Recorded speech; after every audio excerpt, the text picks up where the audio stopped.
Ma'asyiral muslimin, sidang jamaah Jumat subuh yang dirahmati Allah Subhanahu wa taala.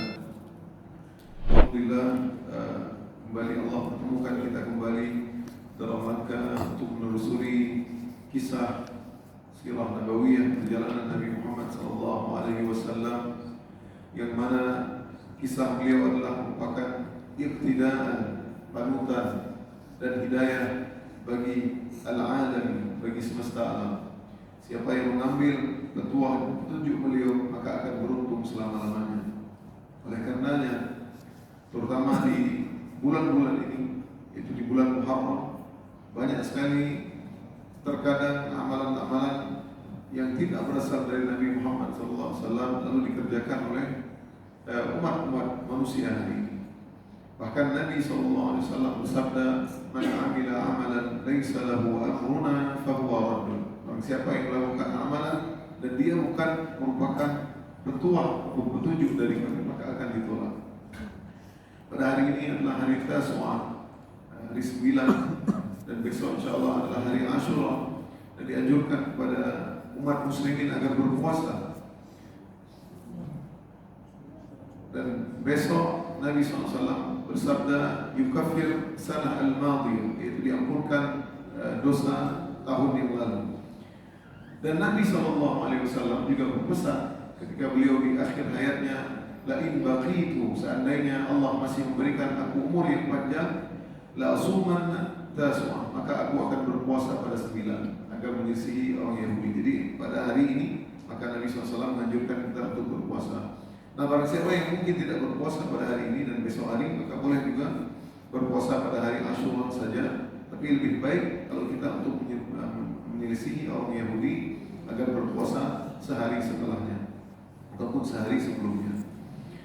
Ma'asyiral muslimin, sidang jamaah subuh yang dirahmati Allah Subhanahu wa taala. Pada pertemuan yang lalu kita sudah menyampaikan tentang bagaimana hijrahnya Nabi Muhammad SAW.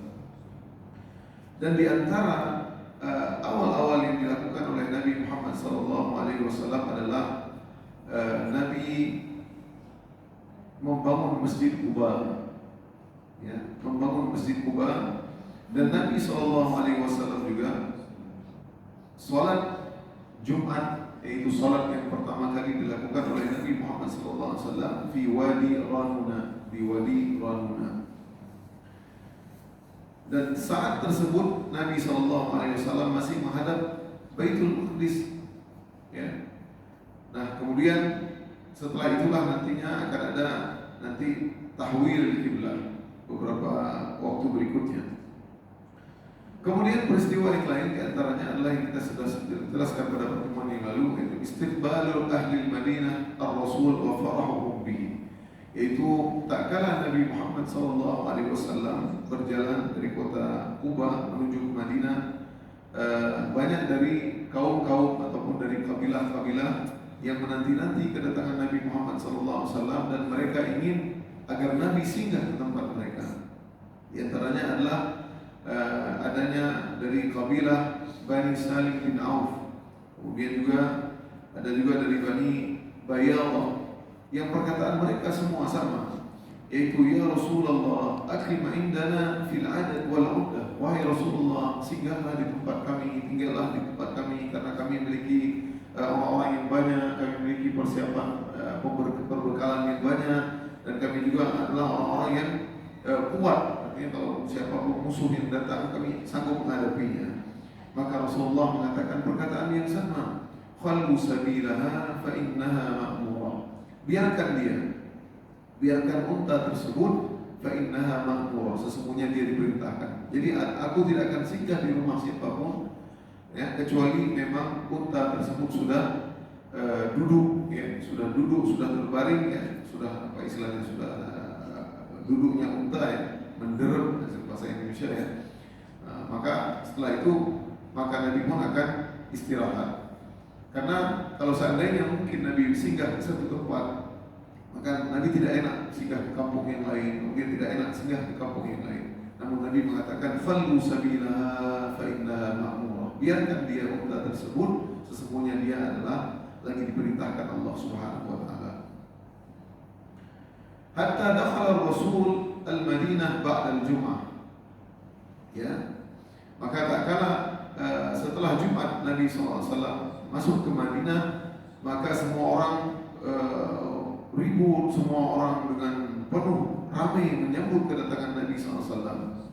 Ini adalah merupakan yauman tarikhiyan masyhudan, hari peristiwa yang sangat bersejarah yang dipersaksikan. Faqad kanat al-buyut was-sakaku tartajju bi aswati at-tahmid wat takbir. Sesungguhnya rumah-rumah pada waktu itu semua ramai ribut ya dengan suara-suara tahmid, alhamdulillah, alhamdulillah, takbir, Allahu akbar, Allahu akbar, Allahu akbar. Ya. Berkata Al-Qastalani rahimahullah, wa ashraqatil madinatu bi hurulihi fiha wa sara sururu ila al-qulub. Imam Al-Qastalani berkata bahwasanya teranglah kota Madinah dengan kedatangan Nabi Muhammad SAW, dan semua hati-hati waktu itu terasa sangat senang dan riang. Diriwayatkan oleh Imam Ahmad fi musnadihi, dalam musnadnya dikatakan bahwasanya dari Anas bin Malik, qala inni la as'a fil ghilman yaqulu, sesungguhnya aku ketika itu, Anas bin Malik masih kecil, masih anak-anak, ja'a Muhammad, maka orang-orang berkata Muhammad telah datang. Fa as'a fala ara syai'an, maka aku pun datang bersama teman-teman kecilku untuk datang melihat di mana sih Muhammad. Tsumma yaqulu ja'a Muhammad, telah datang Muhammad. Fa as'a fala ara syai'an, maka kami pun keluar melihat, belum sampai Muhammad, di mana Muhammad. Qala hatta ja'a Rasulullah, maka sampai datang kepada kami Rasulullah sallallahu alaihi wasallam, wa sahibuhu Abu Bakr, fakamanna fi ba'dhi hilalil Madinah. Maka tak kala itu datanglah Nabi Muhammad sallallahu alaihi wasallam dari kejauhan. Thumma ba'athana rajulan min ahli al-badiyah, maka kemudian didatangkanlah orang-orang dari Badui, dan di antara mereka dari orang-orang Ansar. Fastaqbalahu Zuha 500 min al-Ansar, ada 500 orang dari Ansar yang menyambut Nabi Muhammad sallallahu alaihi wasallam. Jadi disambut 500 orang dari Ansar, ini semua sudah beriman. Faqala al-Ansar, maka orang Ansar berkata, intaliqa aminin muta'in, wahai Rasulullah, masuklah ke kampung kami dengan keamanan dan engkau ditaati. Jadi perintahkanlah kami apapun yang engkau ingin perintahkan, kami akan taat kepada-Mu. Subhanallah, ini orang-orang Ansar ya. Lalu sampaikan bagaimana pada pertemuan yang lalu keistimewaan daripada Ansar. Seandainya kita menyebutkan suku yang paling mulia di antara semua semesta alam ini adalah suku Muhajirin, maka ada hadis ya, fuqara al-muhajirin yadkhuluna al-jannah binisfi yawmin min aghniyaihim. Jadi orang-orang fakir Muhajirin akan masuk surga 500 tahun lebih dahulu daripada orang kayanya, karena mereka sangat susah selama hidup di dunia. Maka tak kala itu, fa'aqbala Rasulullah wa sahibuhu baina adhurihim, maka mereka pun Rasulullah SAW dan Abu Bakar bertemu dengan mereka. Bahkan fakharaja ahlul Madinah hatta innal awatiqa la fawqal buyuti yatara'ayna, sampai-sampai wanita-wanita pun keluar waktu itu. Ini wanita-wanita yang gadis, yang muda, yang biasanya mereka gak keluar menjaga dirinya. Artinya mereka sering di rumah, ya, menutupi dirinya. Ya, beginilah manzar, ya, pemandangan zaman jahiliyah dahulu ataupun zaman-zaman awal Islam seperti itu. Ya, artinya mereka menjaga anak-anak perempuan mereka. Nah, lihatlah di zaman kita hari ini, ya, yang kita temukan di jalan-jalan adalah banyak wanita-wanita muda, gadis-gadis yang subhanallah, ya, terlebih lagi mereka berpakaian yang tidak diridhai oleh Allah SWT. Banyak kita menemukan seolah-olah tempat yang terbaik bagi wanita hari ini adalah di luar. Sedangkan Nabi mengatakan khairul buyut, ya, sebaik-baik tempat bagi wanita adalah fi baitiha. Maka dalam ayat surah Al-Ahzab, wa qarna fi buyutikunna wa la tabarrajna jahiliyah. Ya sering-seringlah di rumah, paling bagi wanita-wanita muda. Ya. Nah ini wasiat kepada istri-istri Nabi dan juga kepada seluruh wanita hari ini. Kenapa? Sholatul mar'ah, sholat terbaik bagi wanita adalah sholat fi baitiha, sholat di rumah. Ya, kalau seandainya seorang laki-laki, ya, pernah ada wanita bertanya kepada Rasulullah SAW, ya Rasulullah, apakah kami mendapatkan pahala seperti laki-laki mereka sholat jamaah 27 derajat? Maka wanita sama juga. Sholat mereka di rumah mendapatkan pahala 27 derajat coba. Walaupun memang kita tidak melarang. Kata Nabi, la tamna'u ima Allahi masajid. Tidaklah kamu larang wanita-wanita untuk pergi ke masjid, betul. Ya. Kita tidak larang. Tapi jangan, artinya sholat wanita di rumah lebih utama karena tadi fitnah. Bahkan di negara-negara Arab, laluan wanita, jalur wanita untuk masuk masjid khusus mereka. Artinya tidak bercampur dengan rijal. Ya, pertama dahulu saya ingat ketika di Mesir ya, ada sebagian masjid seperti Masjid Bilal itu laluan ya, karena wanita-wanita muda bagi tarawih ingin mendengarkan imam yang benar yang baik bacaannya, maka mereka laluan sendiri, pas pulang sendiri, laki-laki sendiri seperti itu. Ya, mungkin di kita mengaku syariat ya, harusnya ini diperhatikan juga. Ya, tidak boleh bercampur, terutama di masjid Baitur Rahman misalkan, masjid besar. Ya, tapi subhanallah, sholat 8 rakaat, isya, ketemu gedemang-gedemung, ya, laki-laki perempuan, ya, subhanallah, jadi bertemu ya harusnya dipisahkan seperti itu. Ini perlu kita perhatikan diri kita sebagai Allah Subhanahu Wa Taala. Ya, karena Nabi mengatakan seperti itu. Kita kembali ke topik. Jadi di antara wanita-wanita yang dipingin pun mereka ingin keluar. Bahkan mereka berkata, ayyuhummu, yang mana Nabi Muhammad SAW? Ayyuhummu mereka. Fama ra'ayna manzaran syamihan bihi yawma idin. Maka kami pun melihat tidak ada yang serupa dengan beliau pada waktu itu. Diriwayatkan oleh Imam Bukhari dalam sahihnya Anil Bara' bin Azib, dari Bara' bin Azib, maka beliau berkata, fama ra'aytu ahlal Madinah farihu bi syai'in farahum bi Rasulillah hatta aja'ala al-imam yaqulna qadima Rasulullah. Ya. Tidaklah kami melihat orang-orang Madinah mereka sangat gembira, melainkan mereka gembira dengan kedatangan Rasulullah SAW, dan mereka pun berkata semua qadima Rasulullah, Rasulullah datang, Rasulullah datang.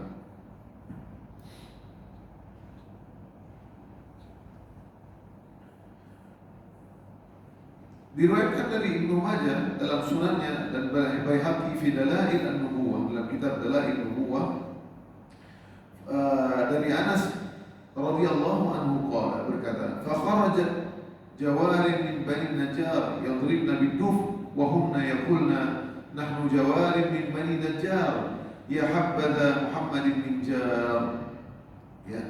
Diriwayatkan bahwasanya dari Anas bin Malik, tak kala Nabi Muhammad SAW Bani Najjar yadribna bid-duf, ya, mereka memukul rebana, ya, alat kesenian zaman dahulu ya. Mereka berkata, nahnu jawarin min Bani Najjar, kami adalah saudaramu dari Bani Najjar, wahai Muhammad, tetangga kami. Jadi mereka melantunkan syair ya, seperti itu, artinya mereka sangat berbahagia sekali. Dalam riwayat yang lain diriwayatkan oleh Ibnu Hibban dalam sahihnya dan Imam Ahmad dalam Musnad dari Anas bin Malik, lamma kana yaumul ladzi dakhala Rasulullah fihi al-Madinah, tak kala Nabi Muhammad SAW masuk ke kota Madinah, adha'a minha kullu syai', teranglah semuanya. Ya, teranglah semuanya dari subhanallah, jadi orang-orang senang semua, orang-orang bersatu kembali. Mereka dahulu berperang, ratusan tahun mereka berperang saudara. Ya, maka mereka sangat menghargai Nabi Muhammad SAW. Kalau Nabi Muhammad SAW datang dan bisa menyatukan kami ya, ketika di awal-awal kita terangkan Baitul Aqabah, ya, maka engkau menjadi orang yang paling mulia di sisi kami. Kami capek dengan perang. Jadi bagaimana Nabi SAW adalah orang yang mulia sehingga teranglah kota Madinah. Bahkan beliau berkata, fama ra'aitu yawman qattu anwara wa la ahsana min yawmin dakhala Rasulullah wa Abu Bakr al-Madinah. Maka aku tidak pernah melihat tidaklah hari yang paling bersinar, yang paling indah, melainkan hari tatkala Nabi Muhammad SAW masuk ke kota Madinah dan beserta sahabatnya Abu Bakar. Kemudian tatkala Rasulullah SAW melewati sudah menuju kota Madinah, dikisahkan bahwasanya la yamurru bidarin min duril ansar illa akhadhu fitan rahilatin qa'imin. Tidaklah Nabi Muhammad SAW melewati setiap rumah, setiap perkampungan, kecuali orang-orang kampung tersebut mengambil tali kekang Nabi Muhammad SAW. Ya, mereka tarik ketika sudah sampai kampung, tarik ibarat kita mobil ya Rasulullah, piu singgahlah tarik tali kekang Rasulullah. Halumma ya Rasulullah, marilah mampir ya Rasulullah. Ini enak sekali ya. Kalau kita datang ke kampung dimanapun, biu masuk ya. Semua rumah ingin menyambut Nabi Muhammad SAW, ingin menjadi rumahnya adalah berkah dan tamu istimewa tersebut adalah Rasulullah SAW. Namun Rasulullah tetap berkata, khallu sabilaha fa innaha ma'murah. Biarkan unta ini. Jadi Nabi gak singgah-singgah, datang kampung lain, gak ada singgah-singgah. Ya, biarkan. Jadi nggak tahu hikmah Allah ya. Kalau Nabi singgah sini ya Rasulullah, kok singgah di sana? Anak Nabi lalu singgahlah di kami sebentar seperti itu. Walam tazal naqatuhu sa'irah bihi hatta ata dari Bani Malik bin Najjar.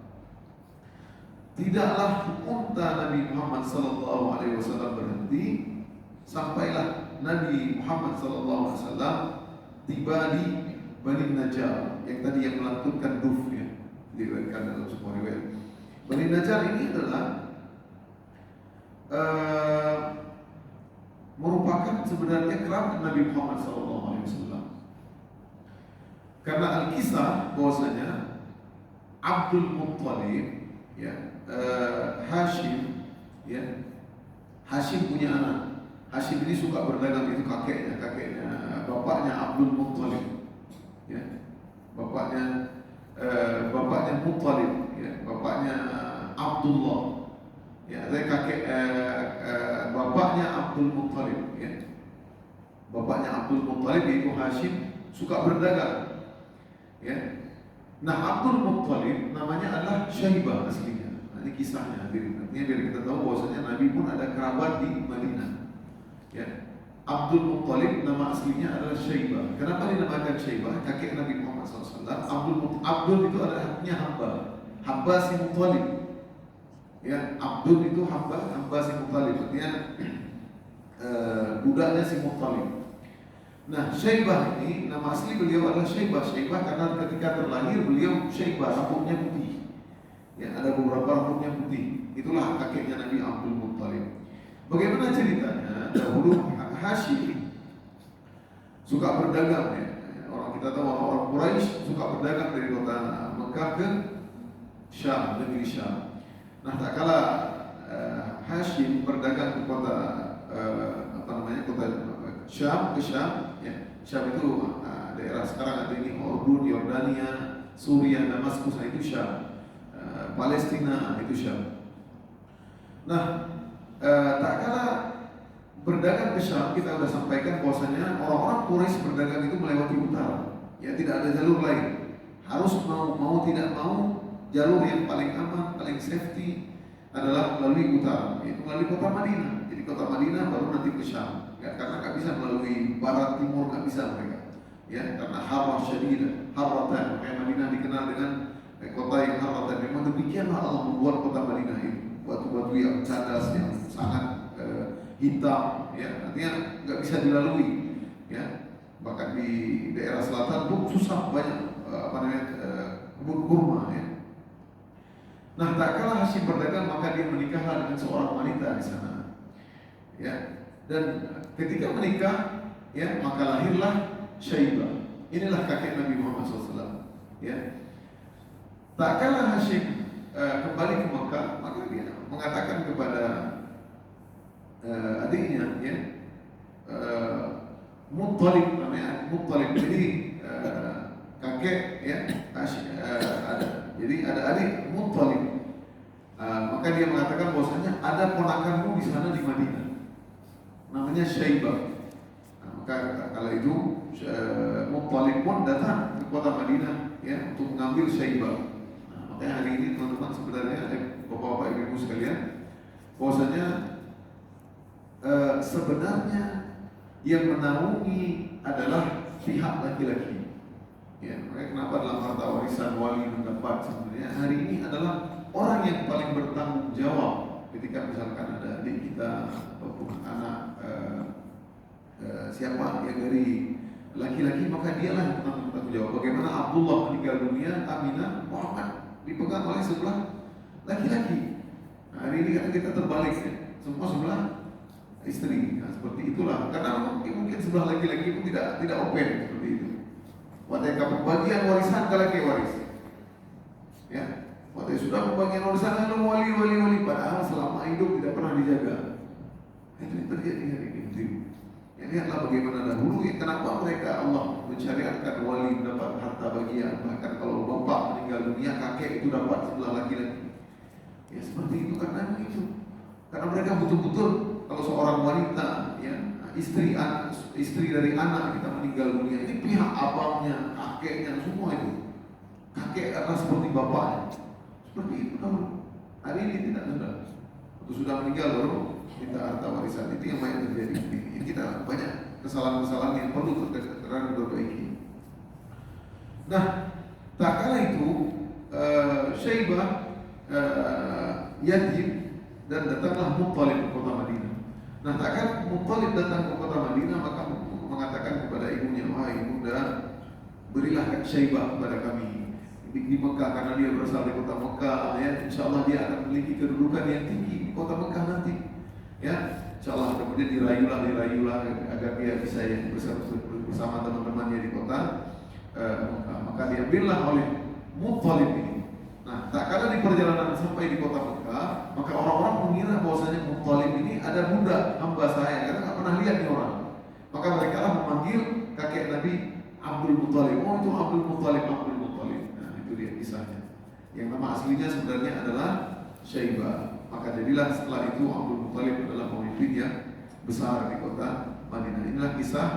Jadi Nabi Muhammad SAW dengan Bani Najjar ada hubungan di kota Madinah karena ibu atau istri kakeknya adalah istri Hashim. Kakeknya berarti bapak kakeknya, istri bapak kakeknya adalah orang Madinah dari Bani Najjar. Jadi itu kisahnya. Jadi Nabi bukan orang asing juga. Nah, tak kala Nabi sampai di kota Madinah, barulah tiba-tiba untanya duduk, ya, untanya duduk istirahat di semua rumah. Wa huwa yawma idzin mirbanun litamar lisahal wa suhail. Ada anak, ya, dua anak yatim, ya, yang bernama Sahal dan Suhail. Di rumah dua orang anak yatim yang bernama Sahal dan Suhail, dan tempat singgahnya unta tersebut atau penduduk tersebut adalah mirban litamar, yaitu tempat pengeringan tamar. Tamar ini adalah kurma. Itu adalah di tempat Bani Malik bin Najjar, dan dua anak tersebut, anak yatim tersebut adalah diasuh ataupun disapih ataupun dijaga oleh As'ad bin Zurarah. Ini As'ad bin Zurarah kita sudah sampaikan juga pada pertemuan yang lalu. Dia adalah orang yang membawa Islam di kota Madinah di awal-awal dan berdakwah dengan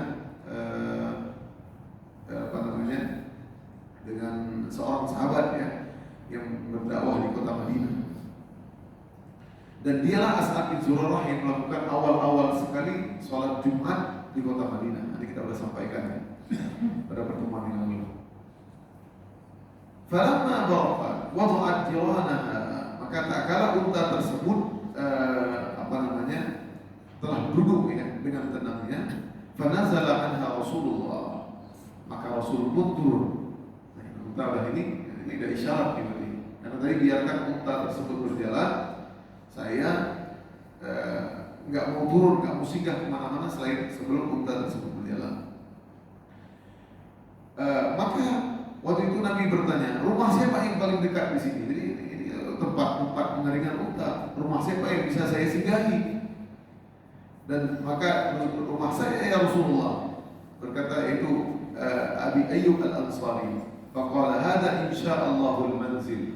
Maka Rasulullah SAW pun berkata, hadza insya'allah al-manzil. Nah, disinilah tempat istirahat. Masya Allah, jadi tempat istirahat. Wa kana dzalika min taufiqillah ta'ala lin-naqah fa innahu sallallahu alaihi wasallam ahabba an yanzila ala akhwalihi min Bani Najjar. Subhanallah.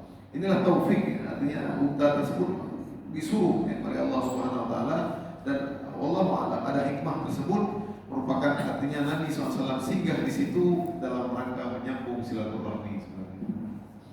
Ternyata dia memiliki kerabat dari Bani Najjar, dan Allah ingin Rasulullah SAW menyambung silaturahmi yang telah terputus sedemikian lamanya.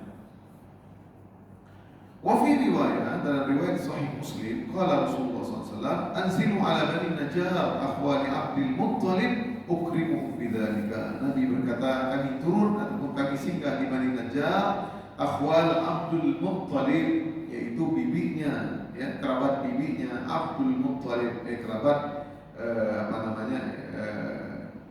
bibi, ya, bibi dari Abdul Muttalib. Ukrimu bidzalika, dan aku pun menghormati mereka dengan itu. Summa qala, Nabi berkata, ayu buyutin ahlina aqrab, siapa rumah di sini yang paling dekat? Faqala Abu Ayyub, maka Abu Ayyub berkata, ana ya Nabi Allah, hadhihi dari, ini rumah saya ya Rasulullah. Ini Abu Ayyub Al-Ansari, seorang Ansar, ya, orang Madinah. Wa hadha babi, ini rumahku, senang sekali Abu Ayyub. Faqala lahu, maka Abu Ayyub pun berkata, fantaliq fahayyi lana maqila. Maka beliau berkata kepada Rasulullah SAW berkata kepada Ayyub, fantaliq, ayo kita pergi, fahayyi lana, maka jadikanlah tempat kami maqila, tempat kami singgah. Fahtamala Abu Ayyub rahlan Nabi fawada'ahu fi baiti, maka cepat-cepat Abu Ayyub mengambil pelana unta Nabi. Ya, jadi ini Abu Ayyub pintar, ya, karena semua orang ingin Nabi Muhammad SAW singgah. Abu Ayyub langsung, karena rumah dia yang paling dekat dengan tempat pengeringan unta tersebut, kurma, maka Abu Ayyub tersebut mengambil pelana Nabi, cepat-cepat mengambil. Nah, ini kalau sudah diambil pelana adalah berarti sudah tinggal, jadi nggak boleh. Faqala fa'ata rajulun, maka ada orang yang lain yang datang berkata, ya Rasulullah, aina tahil, kemana kau pergi ya Rasulullah? Singgahlah di rumah kami. Maka Nabi pun berkata, al-mar'u ma'a rahlihi, sesungguhnya seorang itu akan singgah di tempat singgah pelana. Jadi Abu Ayyub langsung ambil itu, ambil terus. Ya Rasulullah, ya, ibaratnya kita hari ini, ya, kita bawa tas, ya, atau bawa koper, langsung ambil koper terus. Kenapa sini. Jadi orang pun kata Nabi, al-mar'u ma'a rahlihi, sesungguhnya orang adalah dengan dengan tempat duduk atau pelana untanya. Wajah As'ad bin Zurarah, kemudian datang juga As'ad bin Zurarah, ya, menjaga unta Nabi Muhammad SAW. Dan telah kita sebutkan pertemuan yang lalu juga bahwasanya Abu Bakar singgah di rumah Kharijah bin Zaid, ya. Juga Abu Bakar ketika itu tinggal di rumah Kharijah, ya, seorang sahabat yang mulia. Kemudian kita masuk kisah yang baru, yaitu pemandangan hijrah, ya, Nabi Muhammad SAW.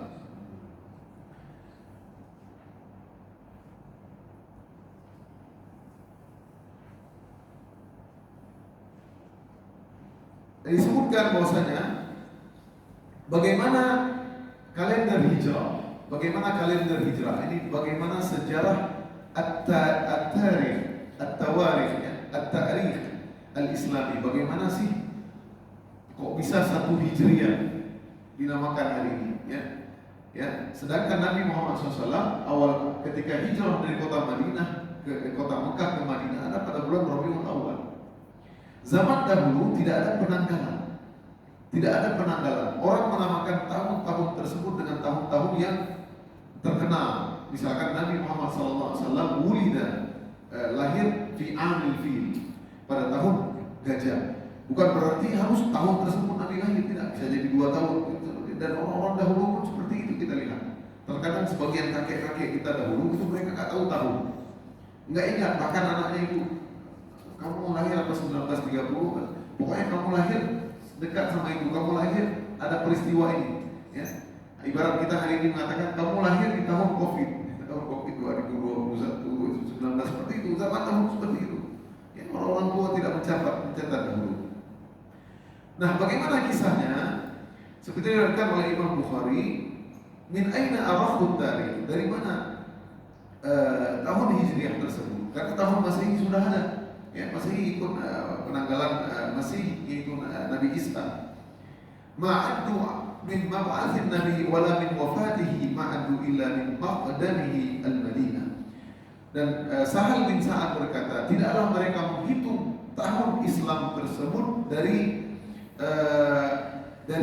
meninggalnya Nabi Muhammad, dari diutusnya Nabi menjadi Rasul, dan juga tidak dihitung dari wafatnya Nabi Muhammad SAW. Jadi tidak dihitung, ya, Nabi diangkat menjadi Rasul di usia 40 tahun, tapi itu para ulama berselisih.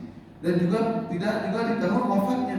Ya, kalau dihitung dari tahun wafat Nabi Muhammad SAW, ya, maka mungkin orang-orang akan bersedih dan lain-lain, dan mereka pun menghitungnya di tahun Maqdamihi al-Madinah, ketika Rasulullah SAW masuk ke kota Madinah. Dalam riwayat yang lain disebutkan oleh Al-Hafidh Ibnu Katsir dalam kitab Al-Bidayah wa Nihayah, anna Amirul Mukminin Umar rufi'a ilaihi sabun. Sesungguhnya Umar ketika menjadi khalifah, ini belum di zaman Abu Bakar, belum dibuat penanggalan Hijriah, di zaman Umar bin Khattab barulah dibuat. Tak kala itu ada persengketaan karena beliau khalifah, ada persengketaan, ada masalah, ya. Seseorang tidak bayar utang. Berkata seorang kepada orang yang lain yang berperkara tersebut, innahu yahillu alaihi fi Sya'ban. Wahai Umar, wahai Amirul Mukminin, si fulan ini sudah sampai bulan Sya'ban, dia harus bayar hutang saya.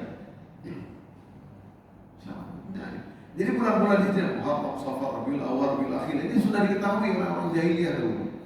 Ya, bulan tersebut sudah diketahui, tapi tahun mereka nggak buat penanggalan. Tahun 1, tahun 2 tidak. Tidak ada. Mereka tahu ini bulan Safar, ini bulan haram. Ya, Zulqa'dah, Zulhijjah, Muharram, bulan haram. Mereka tidak berperang. Ya, bulan Rajab yang terpisah. Ya, bulan. Jadi mereka tidak berperang, tidak boleh berperang. Jadi tahu mereka bulan-bulan, tapi mereka tidak ada tahunnya. Maka kata kala itu Umar pun berkata, "Ai Sya'ban, Sya'ban yang mana?" Maksudnya setahun, 2 tahun mereka belum ada mencatat itu. Asy'ban hadhihi sanah allati nahnu fiha am sanah al-madiyah. Sya'ban tahun ini apakah Sya'ban tahun yang lalu? Karena tidak ada penanggalan. Ya.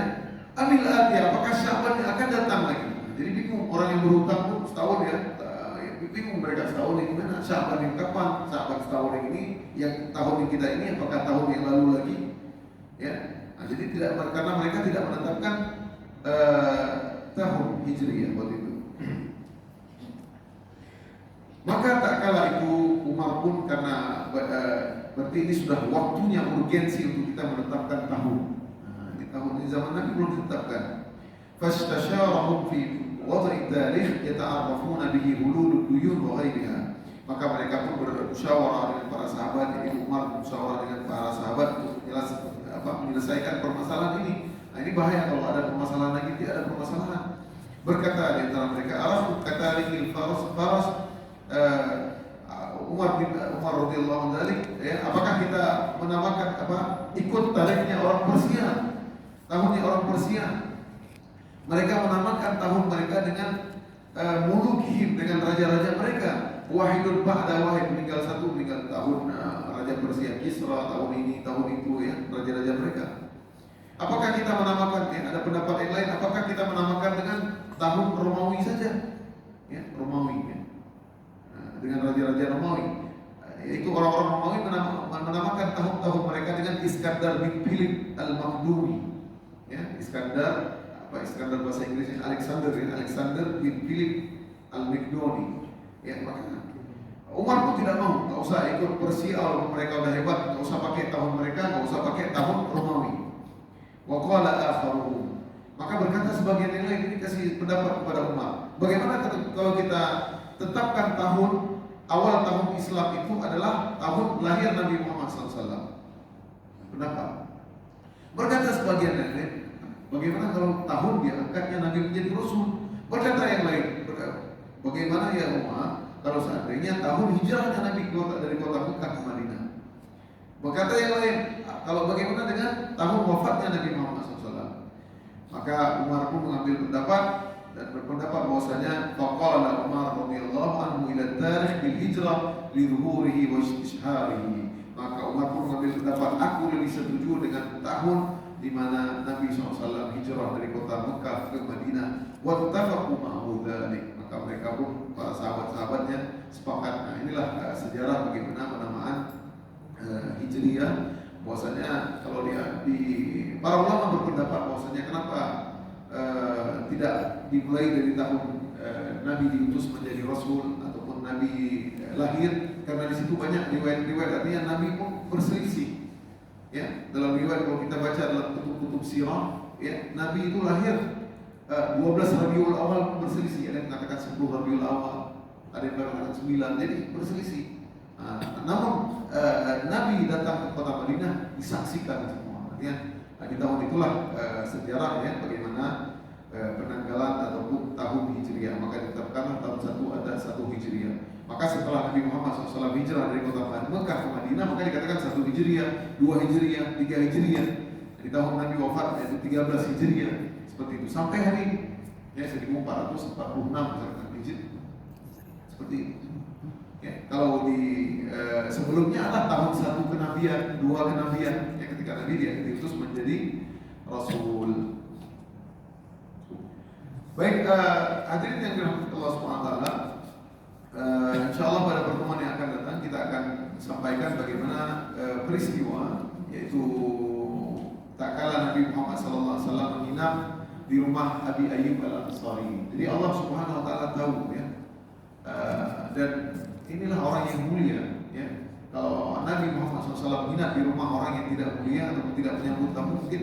Tapi lihatlah bagaimana nanti akhlak Abi Ayyub Al-Ansari yang sangat memuliakan Nabi Muhammad SAW. Bagaimana beliau gak enak, ya, tidur di atas sementara Nabi tidur di bawah.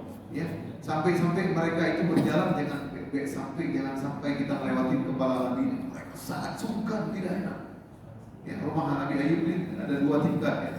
Mereka naik di 2, ya, Nabi di lantai 1. Itu pun permintaan Nabi. Ya, karena Nabi biar mudah orang-orang bisa akses, yang bisa bertemu dengan orang lain, ya. Tapi Abu Ayyub sampai jalan sedikit, jangan sampai ada suara. Begitulah akhlak para sahabat radhiyallahu alaihim, dan mereka dalam memuliakan Nabi. Semua kita juga termasuk orang-orang yang sangat memuliakan Nabi kita Nabi Muhammad sallallahu alaihi wasallam. Kita sering berselawat kepada Nabi Muhammad sallallahu alaihi wasallam, dan kita telah akan minum di telaga Nabi Muhammad SAW. Amin ya rabbal alamin. Demikianlah hadirin yang dapat kami sampaikan. Semoga menjadi inspirasi bagi kita bagaimana belajar jalanan hijrah. Ya, membuat inspirasi dengan hijrahlah hari ini. Laulal hijrah, kalau bukan karena hijrah mungkin hari ini sudah tidak ada pengajian, sudah tidak ada Islam, bahkan sampai ke Nusantara, sampai ke tanah air kita. Alhamdulillah, inilah berkah daripada Nabi Muhammad SAW. Adalah banyak-banyak kita menyebut Nabi Muhammad SAW, banyaklah kita berselawat, terutama di hari Jumat. Sesungguhnya salat kita kepada Nabi Muhammad SAW akan diperlihatkan kepada beliau. Ya, bahkan para sahabat era pernah diperlihatkan selawat. Sesungguhnya beliau berkata, al-ard, sesungguhnya bumi ini tidak akan makan jasadnya para anbiya, dan Nabi mengetahui siapa yang berselawat kepadanya. Demikianlah hadirin, subhanakallahumma bihamdik, asyhadu an la ilaha illa anta, astaghfiruka wa atubu ilaik. Aqulu qawli hadza wa astaghfirullah li wa lakum. Assalamualaikum warahmatullahi